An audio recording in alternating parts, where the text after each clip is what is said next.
Pistons fans, let's talk. The recent report is that Isaiah Stewart has gained, what is it, a 4 year, $64 million extension, which it could be broke down to so many different ways how the contract could, flush out to. Uh, it could be even less than 16 million if you include the. I believe the fourth year is a team option. Okay, all right. Now, even with the numbers being what the numbers is, it's sort of bothersome, then it's not at the same time. So let's address and let's talk about the pros and cons of having Stewart back. Could you do worse? Yeah. Could you do better? I suppose so.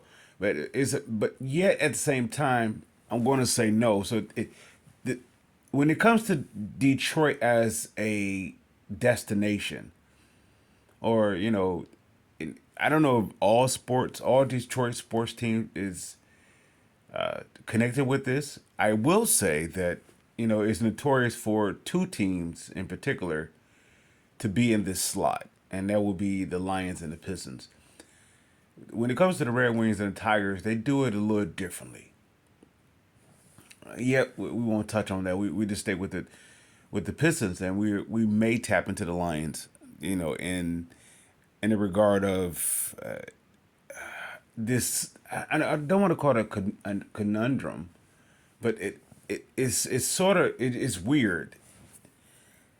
You, of course, there's the stigma that Detroit has to overpay, even their own, whatever the case may be. And then at the same time, it kind of like validates it because after you overpay, I guess it sets the market or resets the market. Forgive me. And okay, those the player that is okay. If the if the Pistons overpay for Stewart, and if there's another gentleman that, of course, on opposing team that may be considered a better asset than Stewart, and they may be up for an extension. That's going to reset the market for that individual. Okay, of course they're going to say, well, my I guess you could what is that?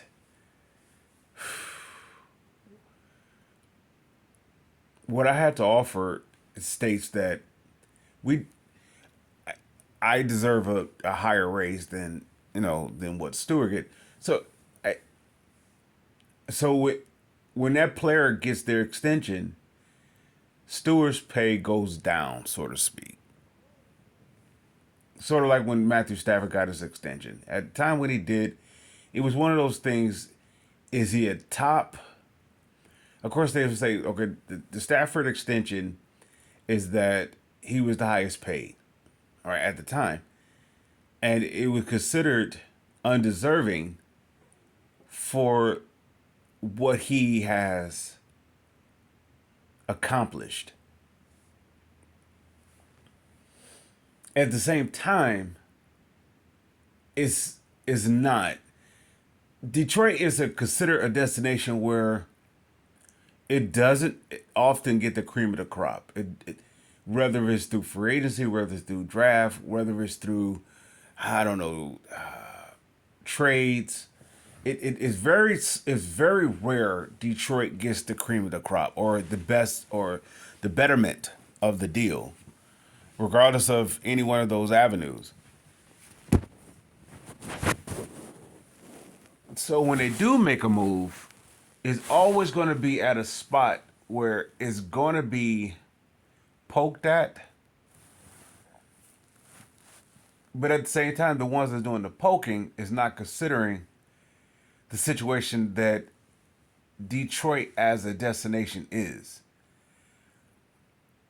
It's not one of the Texas team, and it's not one of the you say major media markets, type teams. So Detroit even if it is a what you could say not a major destination. It is weird because Detroit can, when they hired Monty Williams and he's the highest paid, it's once again is that type of situation where Detroit has to do it. Yet at the same time, it's not in a couple of years down the road. It's not really a bad thing. Now this state. So with all that said, let's hone in on Stewart. Why do you give Stewart this money? We're gonna discuss why do you give Stewart this extension and at least at the amount. Now, of course, you have two sides of this. He's like the this is interesting here. Detroit is like the middle of the road. It's like the median. It's the dividing of the two sides. Is either you can go higher, you can go lower, or either you go left, you go right. Detroit is the median, regardless to what I don't know. Regardless of what vineyard, I don't want to say vineyard. Regardless to what turn of direction, I don't know. It's weird because if you were to look at the free agency, Detroit is the median. If you look at trades, Detroit is the median. If you were to look at drafting, Detroit is the median. Is Detroit doesn't get the cream of the crop. They never get the top bill. Detroit has never got the top bill in free agency, drafting, nor trades. They never got the top bill. I, I now Detroit is a place where they turn limited to lemonade. It doesn't happen often, yet it does not happen often. It does not happen often. So it's like it's the median. Detroit balances out, so to speak. Let's say it that way. Dealing with the Stewart deal is a Detroit in the midst right now is a bad deal because according to tape, he hasn't done anything to warrant this kind of extension. Of course, there's players that has an extension that is getting less than him. Yet, but at the same time, let's dive into Stewart here. Why you give this guy the extension? I He put me in the mind of two players, and I want to say four players. He put me in the mind. He's a tweener, so he put me in the mind of that Corliss Williamson guy. But then at the same time, he's tough. He's locker room tough, or he's stability tough. He is I want to say the cornerstone of the youth rebuild. I want to say this camaraderie that's building. I want to say it's built off of him. So with that, I believe he makes the locker room rock steady, and that put me in the mind of the Rick Mahorn type guy, or the Michael Curry type guy. They're not really this. We would say a top tier of. I don't want to say offensively or defensively. Yet they're bigger than the glue guy. Yet they're smaller than the star of the team. Yet they play a key role to keep everything together. That's whether it be in the locker room, outside the locker room, in management, not management. So they have a very unique role. You take that guy off the team, even though they can get better so-called talent, yet somehow the locker room or the organization itself falls apart. When you get rid of that type of glue guy, unless the team excels, and what I mean, they go past that standard. Stewart set a standard, and now a person may say, "What? That has nothing to do with his extension. It has everything to do with the extension." All right, we would say the Detroit have possibly three untouchables, and what I mean by that, they're considered untradeable, and I myself may have a different take on it, but for the consensus vote or for the popular opinion, they may say they have possibly three. You could say Cade. You may say Duran. Where you're coming, forgive me, not may say, you're coming to say Duran, and you may say Ivy. With a close fourth, you have Asar, and it's picking up the trail. They're rounding out. Now, with that said, with this trade, it does put Detroit in a position to go forward, not to go backwards. Not trade, forgive me. With this extension, forgive me. With this Stewart extension, you have the potential to go forward. He can either keep growing and developing, right? Which would I suggested that they were to this is before Grant Williams was traded. I was suggesting that they traded the signing trade for him, which very well could be in the make, not for Grant Williams, but something else.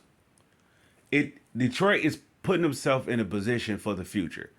Now they're not doing something just for it's a right now moment, yet it's still long term situation where it doesn't take them out of the category of the flexibility of free agency, drafting, as well as trading. It does not take them out of that. It actually puts them in the midst of it. Why? Because okay, if Stewart's game is he's at 22 years old and his game is improving, not so much just on the court, off the court, it's like a package deal. He's constantly this is where when they first drafted him, I said that he's like Ben Wallace because it's like Ben Wallace is bigger than just rebounds, block shots, steals. His presence is something you could build off of. Yet you can you build off his rebounding and block shots? Yeah, you sort of kinda. That sort of impact. Can you build off his I won't say lack of offensive deficiency? I guess you could say no. At the same time, you don't get rid of it. As someone said, you don't get rid of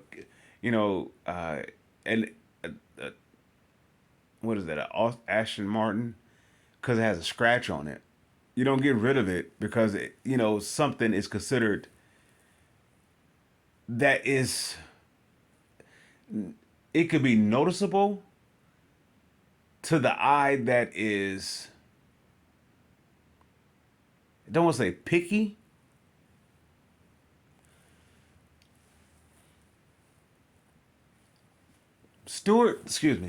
Stewart extension fits here.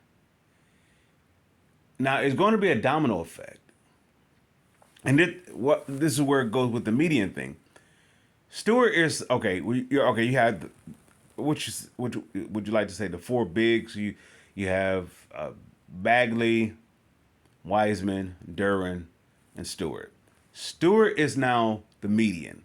Is either those other three are going to surpass what Stewart mark is, or are they going to regress? And not I'm not referring that to determine if their contracts or for an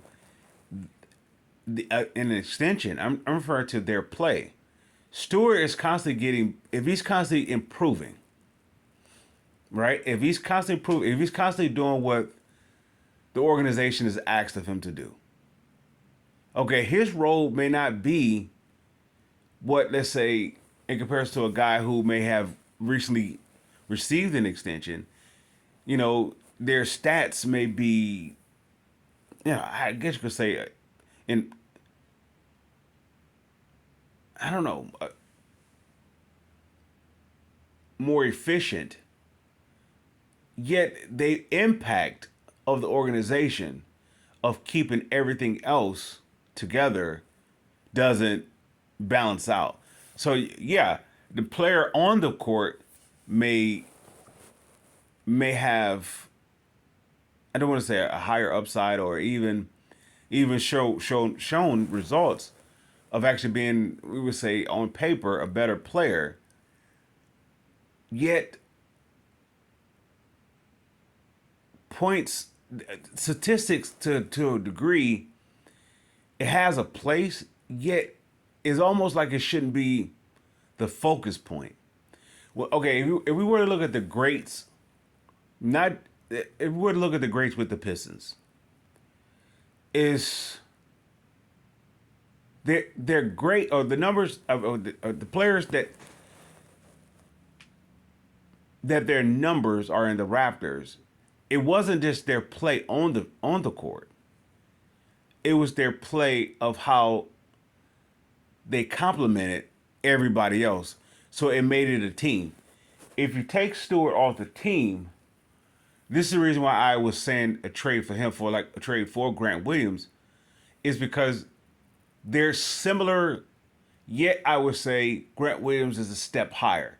Yet at the same time, Stewart is putting in the work that Grant Williams was putting in his development. So it's an interesting deal. It's almost like with every deal that Detroit does is the initial shock of it, and it seemed like a bit rich or a bit much because it's Detroit. Yet at the same time, I guess you say when the dust settles, it's sort of like a balancement. It sort of balances itself out. It works itself out, where it's not a bad deal.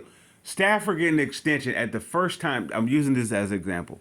When Matthew Stafford got the extension, it doesn't sit well regardless as compared to his contemporaries, where he don't meet the measure of that kind of extension. Yet for Detroit, he met the standard because Detroit has a different standard than the likes of, let's say, at the time of a Tom Brady or any premier quarterback at that time. Stafford didn't meet the extension standard in comparison to their resume. Yet he met the Detroit, not Lions, this Detroit as a destination standard. As a commute, or I guess a community. Detroit has a ceiling. Let's say it that way. Matthew Stafford does meet the criteria of the Detroit ceiling. So that's why you give an extension. Stewart meets that criteria. It's not Matthew Stafford is you get a guy who checks all the boxes. He may not be efficient in one particular area. He's efficient enough to I don't know, not to be an elite, but not actually be the worst. He is the perfect median. So the reason why is a gripe with it, or towards whenever Detroit does something financially, that is a gripe towards it because it's like Detroit shouldn't do it at all. It's one of those things that in comparison, Detroit should actually do it the way that a major market is doing it. Yet Detroit doesn't have the lure as the major market to be able to do it as the major market. So it becomes a thing that you can't sort of win when Detroit does something.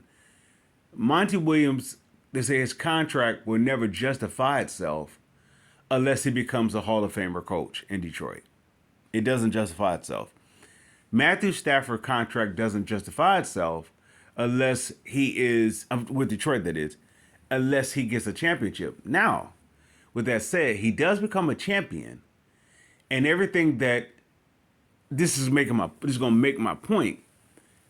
Everything that his contract is bloomed to have warranted to be, he did it elsewhere. Well, elsewhere put all the pieces in place for they can get that outcome to warrant the contract of what Stafford did. That's the difference with it. These other franchise or other franchises, they was willing to go all out to win. This is where is the Stewart deal is where it's questioned. are they willing to go all out to win? Because now you look at, I don't know how the Zion Williamson situation is playing out. If they consider him a fit, not a fit. If they were even inquiring or whatnot, I don't know where that is as of now. Or even there's other talent. It what I mean by mentioning them is how does Detroit look at winning? Do they look at winning as getting in the playoffs or winning the division, or have a few players develop into all stars? Is that their definition of winning, or are they looking going to how both championship teams in both eras, how there was the dominant team of the time that they won the championship? It If that's the case, if the Pistons, this current Pistons regime is looking at that standard as this regime is going to be this regime template, we're going to be dominant. Within the Stewart pick is a good fit. The same thing as the Marvin Bagley extension is a good fit. Same thing as any all extension that Detroit has done is going to pay off one or two ways. Is either going to put Detroit in a position to any which way go. We're referring to, and it's how it's going to pay off. Is going for them moving forward towards this. I don't know. I guess you could say this ceiling of how the past two regimes have done it. Oh, excuse me. The past two winning regimes has done it, as the bad boys and the going to work. How they have done it, they have put the team at a place of dominance when they won. Now they would, if you look at their trajectory, their incline was always within question. Okay, if I were to use the going to work crew for an example, I'm not going to. With myself, I do my best not to use other teams to explain the Pistons or to be a duplicate of what another franchise is doing, because there's so much to consider with doing that. Detroit can never be any other city, any other state, or in that matter, any other franchise other than Detroit. And with that said, the bad boys and the going to work crew have put a standard of a ceiling how Detroit does it here, or how a regime should do it here. They made it, as Isaiah Thomas said, they have a tradition now. The going to work crew was built off the tradition of the bad boys. And if Troy Weaver is doing the same thing, this extension of Stewart is actually quite fitting. It actually works well. It's a bittersweet situation. Right now it's bitter because of it hits like this player is not deserving of this kind of contract. Yet, according to Detroit's ceiling, he is most rewarding to the contract. Now, if let's say if the likes of a Killian Hayes get that contract, it won't sit well at all. It will be like Andre Drummond getting that kind of a contract. That $100 million at the time, that a massive extension that he was, I guess, qualified for. It don't sit well because of. It's not that his play is limited. At the same time, wow. Okay. I put Killian Hayes and Andre Drummond in the same situation. Wow, this is tough. This is the pickle that the Pistons have found themselves in since after the going to work crew ended. and Joe Dumars have tried to move on from it, yet he had nothing to go with, nothing to go off of. The Darko thing squandered everything. It messed up everything. With that, nonetheless, with pushing that aside, Detroit is in a situation where they're not able to get the best free agent unless they're winning. And what I mean by winning, they have to be elite winning, such as when Detroit is on the verge of winning the championship. We would call that contention.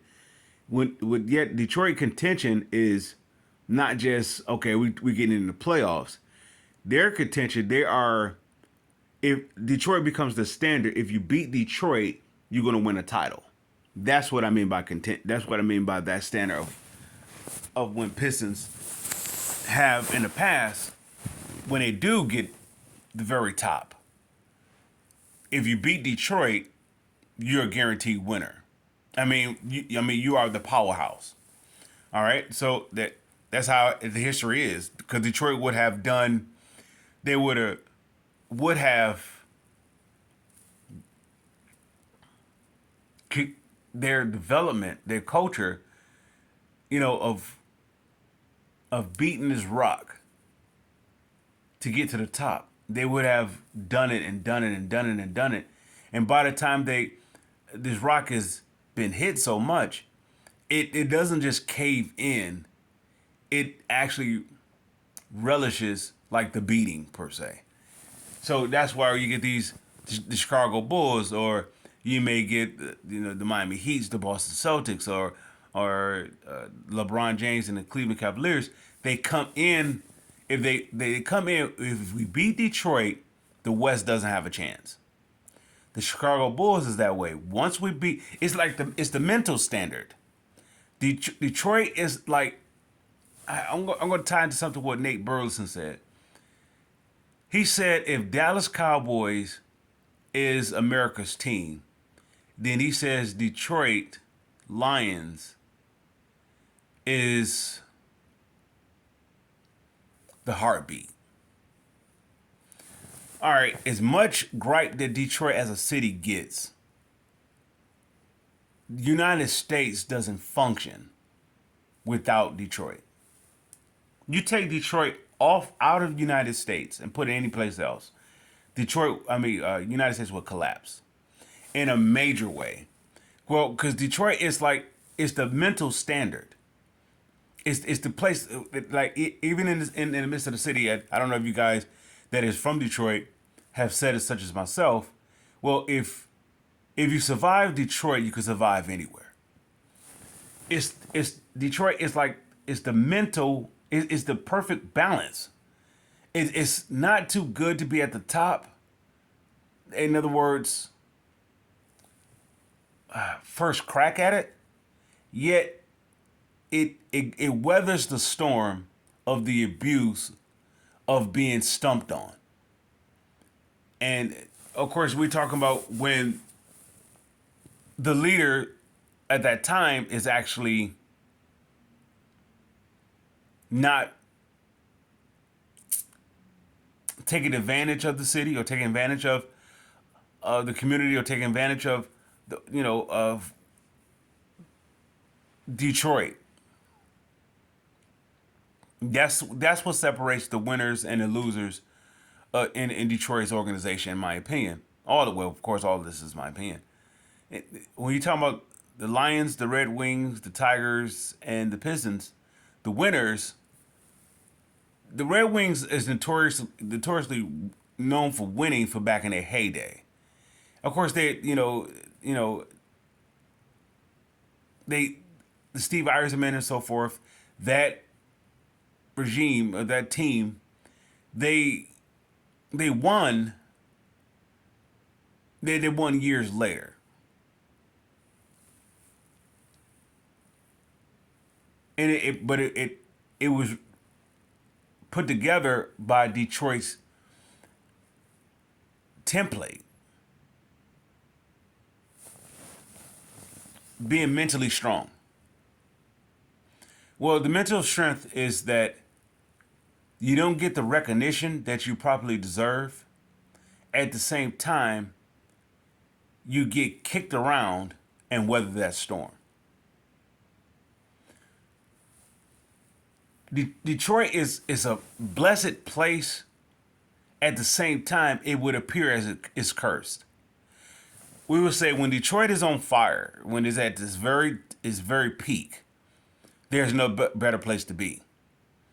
When Detroit was booming back in its heyday, there was no better place to be. That's why it was such a lure, such an attraction, and why it was the cream of the crop of everything. Yet, when that shifted, you saw the very worst, which became a scattering thing. Why everything that was here, everything left.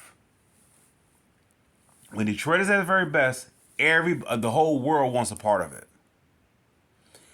Now, when that very best has reached a point that it has to come to a conclusion, everybody, abandons ship. Everybody leaves.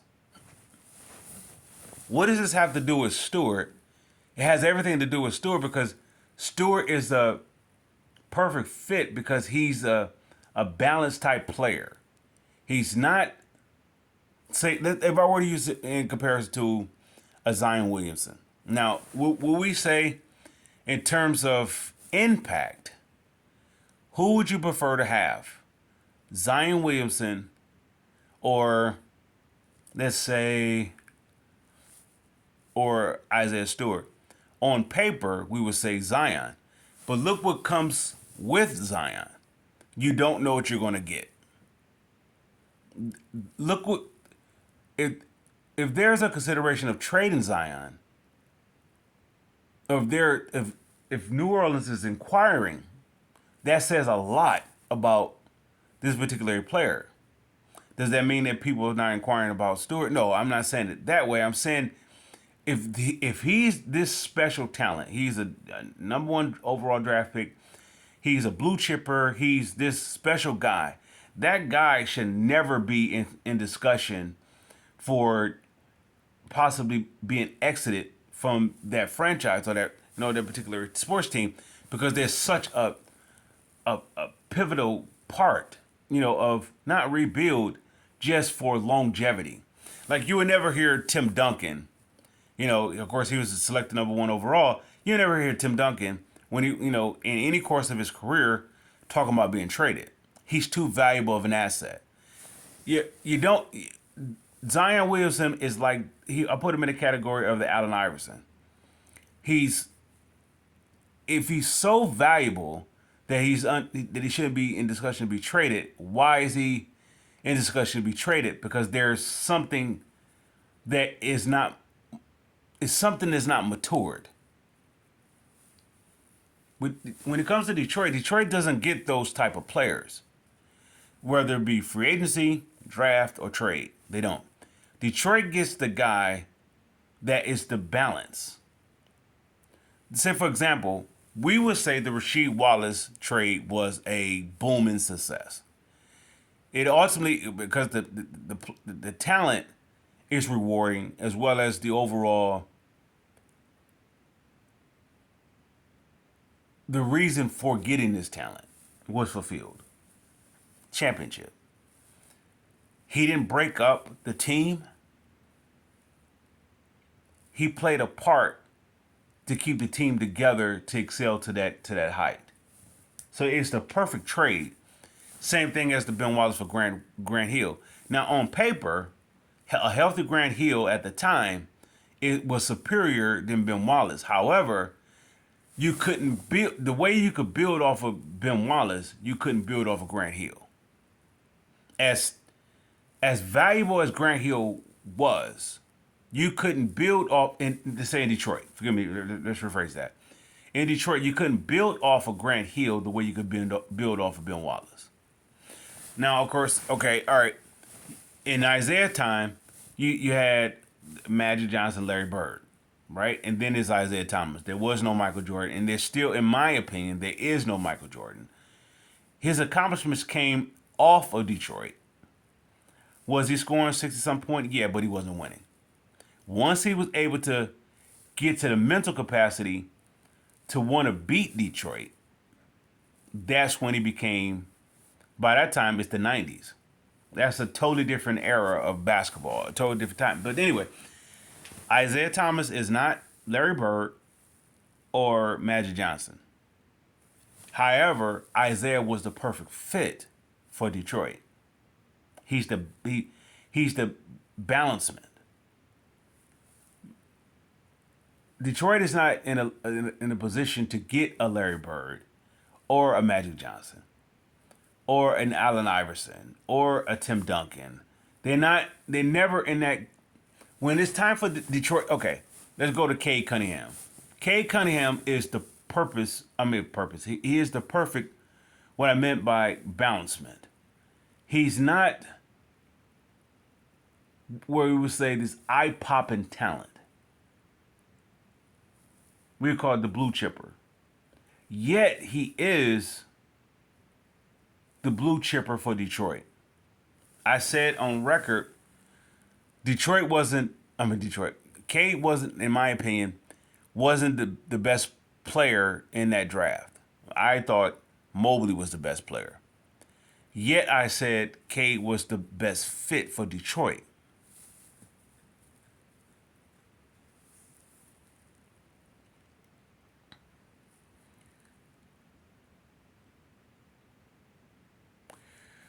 And why? Because he has that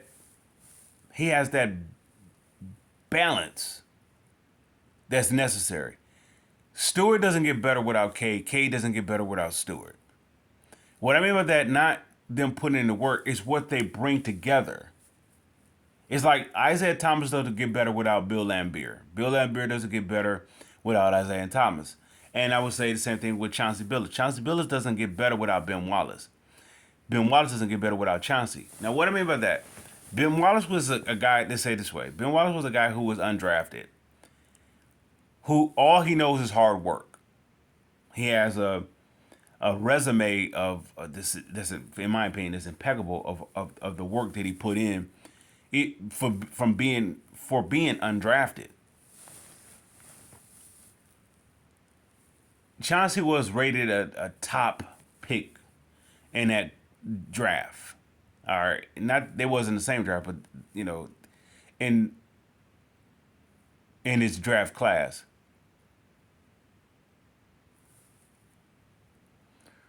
Ben Wallace is undrafted, so he has to work extremely hard to get everything. Chauncey Billups is like the luxury. He didn't have to work hard. He's the number 3 pick of the draft. Yet they can learn from each other's background. Ben Wallace had to work hard for everything. Chauncey Billups didn't. That work hard effort or ethic is going to rub off on Chauncey Billups to get him go to the next phase of Chauncey Billups to validate being the number 3 pick overall.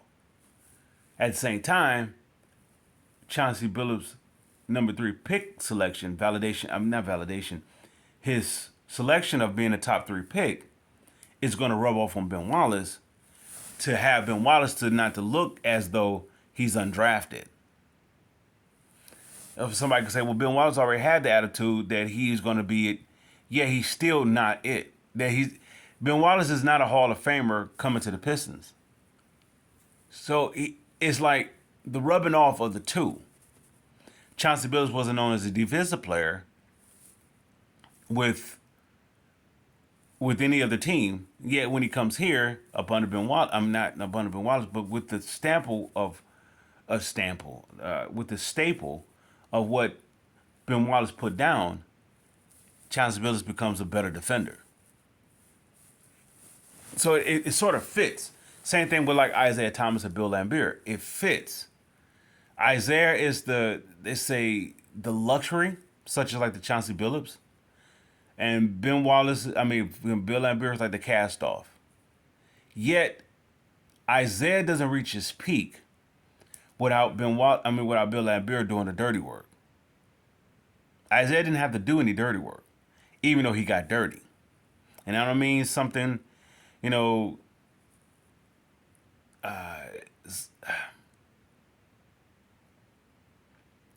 Isaiah Thomas wasn't a troublesome player on the court. He wasn't a troublesome player. However, if you pushed him, he pushed back.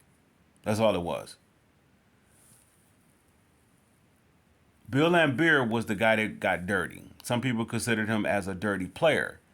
Larry Bird goes on to say that he initially tried to hurt people. I don't know about that, and they said there's footage. I haven't seen the footage of him actually trying to hurt some player, which was the reason why the altercation happened between, I want to say, with him and Robert Parrish.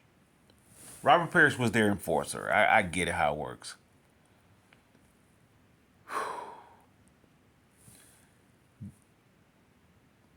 What I'm saying is Isaiah Thomas by himself, as much as as much as I give him the greatest accomplishment in Detroit, let's say Pistons history, has been the best Pistons of all. Isaiah Thomas does not get there without Bill Laimbeer. So somebody could say, well, you could say Benny Johnson, you could say Rick Mahorn, you could say Joe Dumars, Dennis Rodman, Johnson. You could say all the different players that contribute. No. Isaiah Thomas does not get there without Bill Laimbeer. No more than Ben Wallace does not become a Hall of Famer without Chauncey Billups. It's a package deal. So with that said, Stewart is like that guy, like with Cade Cunningham. They are like the perfect fit for each other. They're like bookends. Where Cade may have all the essential the talent per se, on the eye catching talent, and Stewart is a guy who has to develop into that. Yet Stewart has this, not so much toughness, but this how can we say it? This presence that demands stability that maybe Cade didn't have, or Cade had, yet is going to increase the more of those two. If you have those two as bookends, the Ivy, the Durans, the Wisemans, the Thompsons, the Sassers, even Killian, Bagley, any player that they bring in, as long as you have those two as bookends, they're actually going to complement the bookends to make it a perfect fit. And what I mean by that is the way Detroit Weaver is building his team is no different than the two dominant eras before. It's no different. So this deal it's a bittersweet now. It's bitter now. It is going to be sweet when it comes together. We just don't see the finished product. We see right now what is actually building up to. With all that said, why was all that said? To validate like an opinion about the Pistons is you have to include the history. Why? Because whoever's in position to make the decisions, whether it be the ownership, whether it be the general manager, or even the head coaching, is going to be off of what's been done.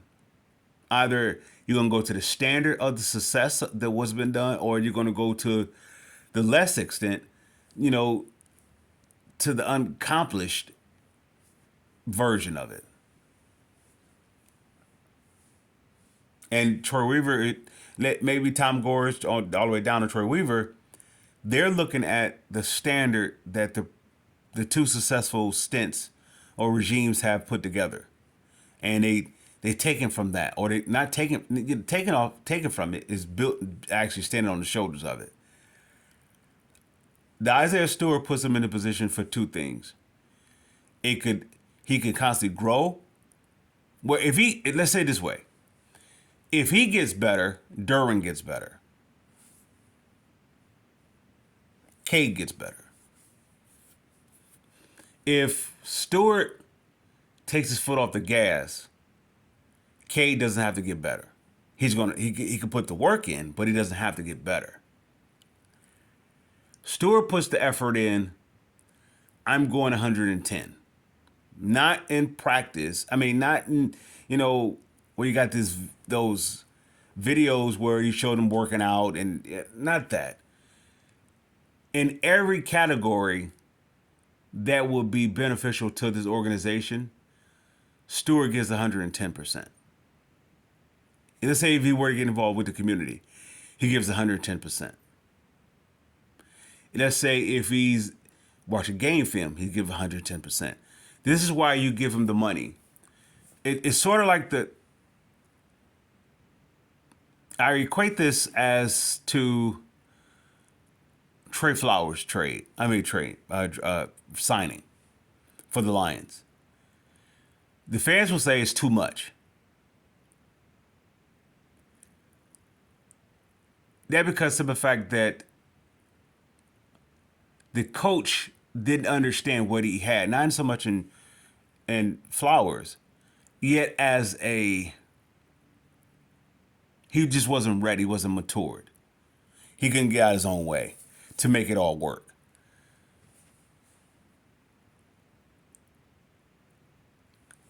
Everything that a franchise needs to be dominant,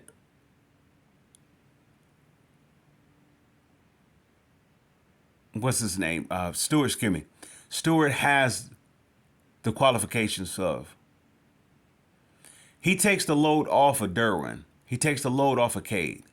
So Cade and Derwin could be special. Going back to the point what I made about Isaiah Thomas and Bill Laimbeer.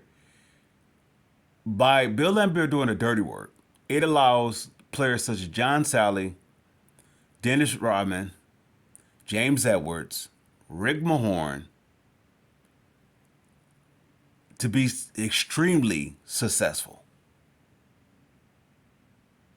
People will say, well, Bill Laimbeer is known for all his rebounds or his altercations, his fights and, or being this, bad player or dirty player. He brought more to the team than that. Of course, he could say he's one of the premier stretch centers, stretch five at the time. He was undersized. He brought a mentality to the team. Say, for example, if he's 6'11", and he's going up against Kareem, who's 7 foot plus. Now, Kareem on paper has accomplished way more. So Bill Laimbeer should go in with a defeated attitude that I can't beat this guy. Yet Bill Laimbeer goes in, I'm better than him. Even if, on paper it doesn't show that. I'm better than him. That made the Pistons a lot better. That made the Pistons elite. That's what I mean by what I say about the Ben Wallace situation. Ben Wallace, where Ben Wallace lacks at, the mentality and the heart, it makes up for it. The same thing I would say about Stewart. Stewart gives 110%.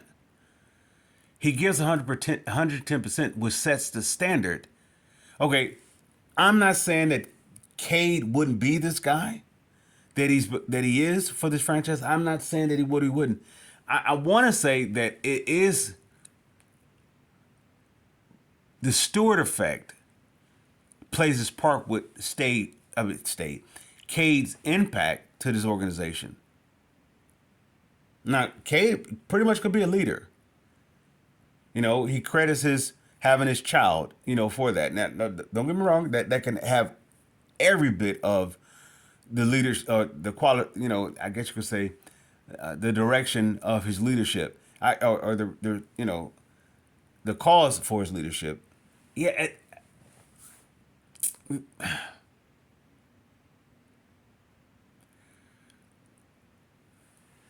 Stewart makes Cade tough. Or tougher. Let's say if Cade came in tough, he makes him tougher.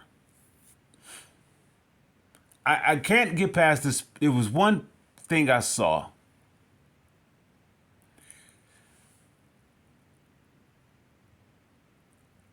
Stewart, there was I don't know who it was, I don't know if it was Hamadou Diallo or if it was some other player.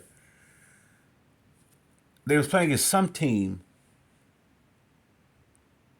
and the opposing team player fell on the ground, and one of the Pistons player was going to go pick him up. Stewart grabs them and pulled them over to the other side. As in, we don't do that here. He was setting a culture. I mean, he was setting a standard, which ties into the Pistons tradition that the league and the world may be against us, yet they won't destroy us. They're going to hit us. We're going to take those hits, yet we're going to show them what those hits is going to what it did for us, or what it's going to produce. And I tie that into the 16 million a year. On top of him being 22, on top of if they decide to go in a different direction, let's say if you want to choose to going to get out or whatever, if there's an implosion, they can get from up under it. He's not bad of a player / contract where another team won't take it. By him being 22, and he is a pillar. I mean, he is a key pillar of what I would say this Piston turnaround this year. Or like I said on record, they're going to win. They're going to be at 500. They're going to be at least a 500 club, at least, and that's without any further additional moves. In this offseason, of course, extension players. That's different. What I mean by offseason moves. If we're to say if they don't make any trades or anything like that, they are a 500 team. That why I say that, even though with the credentials that Monty Williams have, he still has to put in the work to get them to see the standard of his credentials. He could tell them, he said, hey, okay, you guys, this locker room is a NBA Finals locker room. Yet the players have to put in the work. That's the camaraderie. That's the, going through the trenches of getting hit and they have to go through all that. Monty Williams is the guy. He's the perfect guy to build off what Dwayne Casey started. He's the perfect guy. Dwayne Casey built them for the next tier. So this is why I guess that I'm drawing a blank of the gentleman who took over for Casey in Toronto, and it's almost the case of the Gruden Dungy thing, in Tampa Bay. You have the guy who puts in the work. I mean, put in the work to build it to the point of whatever. But the guy who puts in the work is all out. They're putting so much, 110%, and get into this contention that they don't have any more for this, or that could be just their MO. Dwayne Casey put this team in such a position that Monty Williams don't have to do any dirty work. Yet he's gonna have to go through the lumps of winning, not the lumps of losing. The lumps of losing came through Dwayne Casey. This is why Dwayne Casey deserved every bit of, every bit of reward, of credit, if this team is ever successful. Every bit. They said, there's the gentleman, that goes on to say that, why the Pistons, everything the Pistons do, or the city, the individual is just a grumpy person. They say it that way. And when they make content off of grump. Okay, can a person give a critique or give a critique? Can a person critique a team and not being, let's say,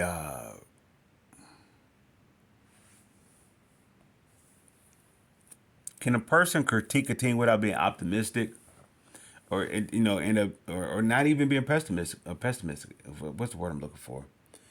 You guys know what I'm trying to say. For a reason, I'm being tongue. What is going on? Anyway, can you give an opinion without being optimistic? Yeah. Well, if you're not giving an opinion, can you critique? Yeah, it. I almost want to say it's like a cancel out of the other. So this content that comes out from this section, it comes out from that perspective. It is not meant to be optimistic. It comes out grumpy. Not what I'm saying about from what I'm saying. When the individual takes shots at what the Pistons do, from hiring Monty Williams to even this recent deal, with what they did with Stewart, is going to come off grumpy to those that have a problem with it, but they're not looking at the bigger picture. Stewart's place on this team, or his value on this team, is not just on the court. He makes this organization better in so many areas. If you ever hear Joe Dumars talk about Ben Wallace, where he'll say that Ben Wallace, he outplayed his contract. And when they signed him twice, he out his contract. That because what Ben Wallace does or brings, it cannot be taught. It cannot be, I don't know, built up to be.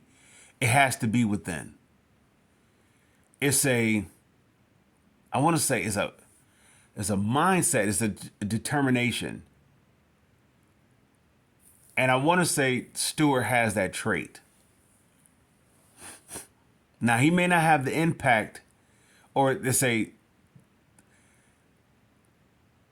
yeah, he may not have the impact of a Ben Wallace as much as I compared him to early on. Yet he does. And I guess I'm contradicting myself there. The very reason why I said that he's going to be the next Ben Wallace, the same thing I said about Eugene Amari Awarrior. Not Amari Awarrior.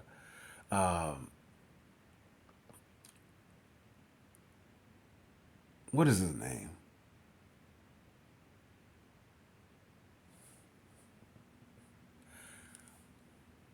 Amorier. I'm drawing a. Oh, Jesus. I'm butchering his name. Forgive me, please. The same thing with him. They have this trait. Eugene just haven't tapped into his.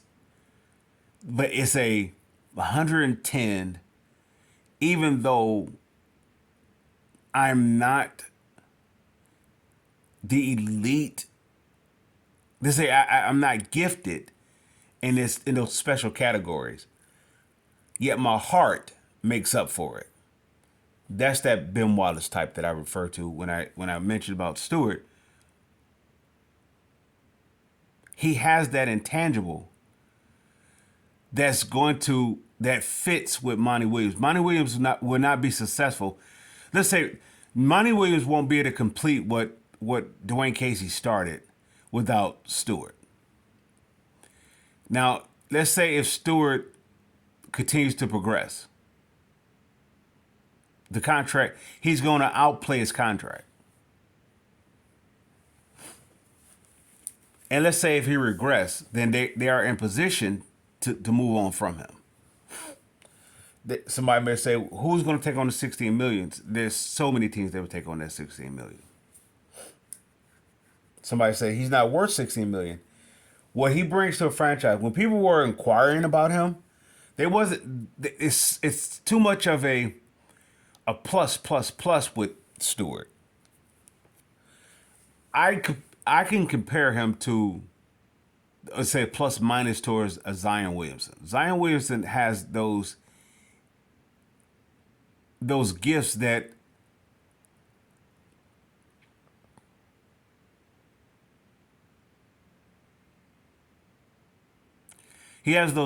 Stewart don't have. It's like saying Shaq and Ben Wallace. Who would I prefer to have?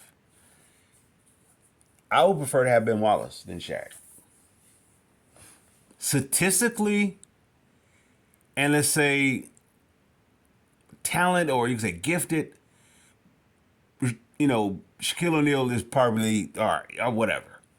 Yet I will prefer to have Ben Wallace than Shaquille O'Neal.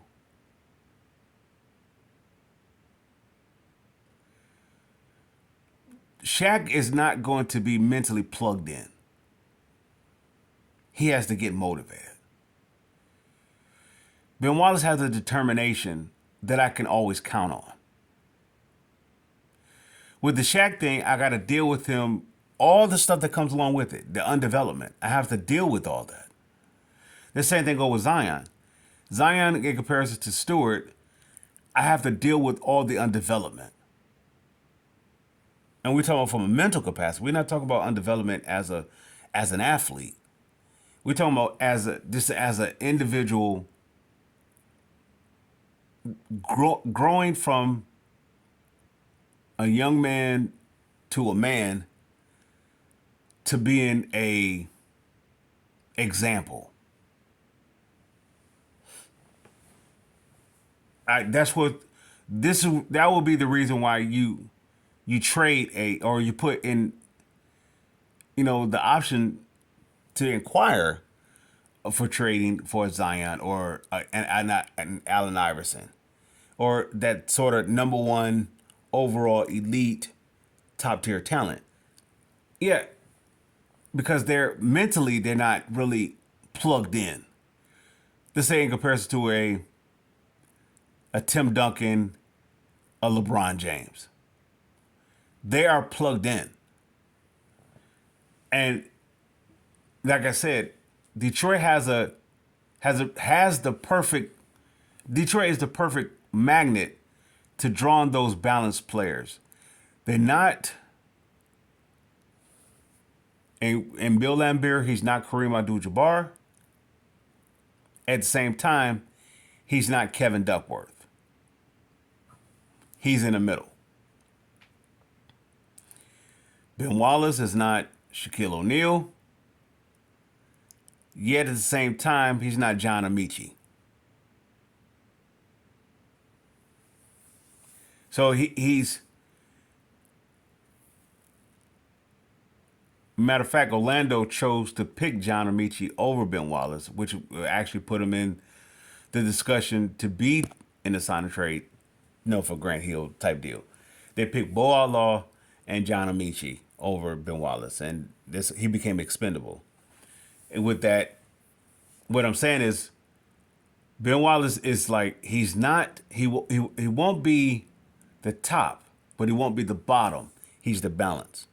That's what Stewart is. And I know this video is long. Forgive me, where they all are.